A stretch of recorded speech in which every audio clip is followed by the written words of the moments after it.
There's a very popular research study that's often referenced in the nutrition and fitness community for one reason or another, and this is called the Minnesota Starvation Study. Now, when I say that, a lot of you probably know what I'm talking about, but just real quick summary, this was a research study done back in the 1940s where the researchers wanted to determine what would happen to the body during a semi-starvation period, right? And so what they did is they took 36 young, healthy individuals, and for the first portion of the study, they fed them 3,500 calories, sort of a normal diet at the time. And then for 24 weeks, they put them on what they called a semi-starvation diet. So they cut their calories in half all the way down to 1,570 calories a day. Now, a lot of people reference this in the nutrition and fitness community for the wrong reasons. They say, yeah, when we decreased these people's calories, it was 1,570, they all lost weight, which they did. They lost an average about 25% of their body weight. But what they don't talk a lot about is the psychological impact of this starvation, the food behaviors that changed, and some other physical changes that went on during this study. So let's go over some of those things that aren't as frequently talked about when we reference the Minnesota Starvation Study.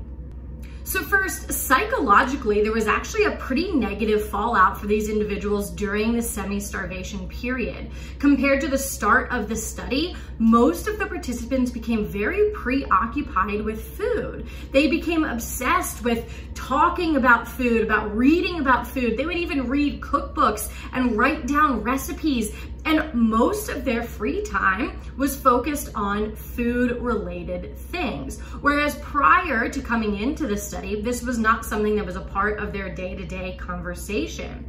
Many of the participants reported concentration issues and felt like actually they could only concentrate when they were talking about food or something food-related. What's also interesting from a psychological standpoint is many of the participants who previously had been very extroverted in their social life and enjoyed being very social found themselves isolated and reported to the researchers that they felt like they were inadequate socially and couldn't engage like they usually could. They also reported a decreased sex drive, an overall decrease in interest in really anything, interest in communicating with people or being in a group setting at all. So very, very isolated. The other thing is many of the participants reported an increase in depression. Many of these participants experienced zero depression before starting this study, but then during the semi-starvation period started feeling very depressive symptoms. The researchers actually noted some behaviors of the participants and noted that the only time that they really showed a positive emotional reaction was when they were discussing their weight, their food, or their hunger.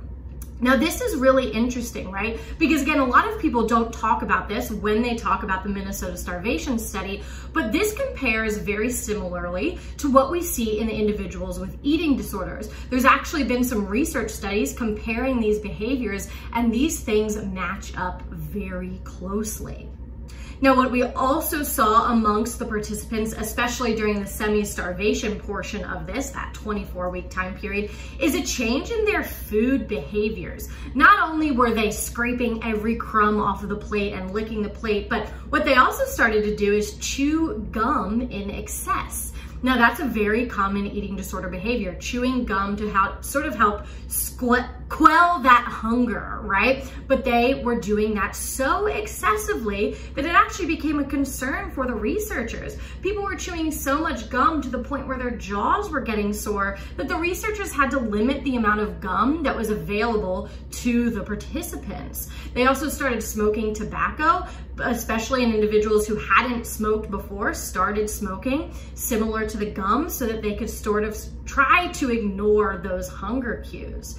During the rehabilitation phase, which was the last phase of the research where they started refeeding more, what they actually noticed is binging and purging behaviors. A lot of the participants, when they were in the refeeding stage, not the semi-starvation stage, started binging and purging for even up to 5 months after the study. And they did so because they were reporting severe body image concerns that they never had before. So just to summarize that real quick, they basically developed binging and purging and eating disorder behaviors after being starved Because when they were starved, those eating disorder and body image concerns bubbled up, which we often talk about, right? When you're under eating, that obsession with food, that depression, that anxiety, all of that increases, which can often make that eating disorder voice even louder. And this happened during this study, even though they weren't really studying eating disorders per se. Some other food behaviors that were happening is also very similar to what we see in some eating disorder individuals, is that they were trying to make the appearance that there was more on their plate. So they would cut things into very small pieces or spread things around or start playing with their food. There was also a very marked increase in the amount of spices that they put on their food, and in how slow that they were eating. They would eat really, really slowly, whereas a meal in the beginning of the starvation period would only take a few minutes. Towards the 6 week, 10 week, 12 week, further into the starvation period, they started eating very, very slowly, to the point where it was taking them hours to finish a meal, again, when it would have only taken minutes.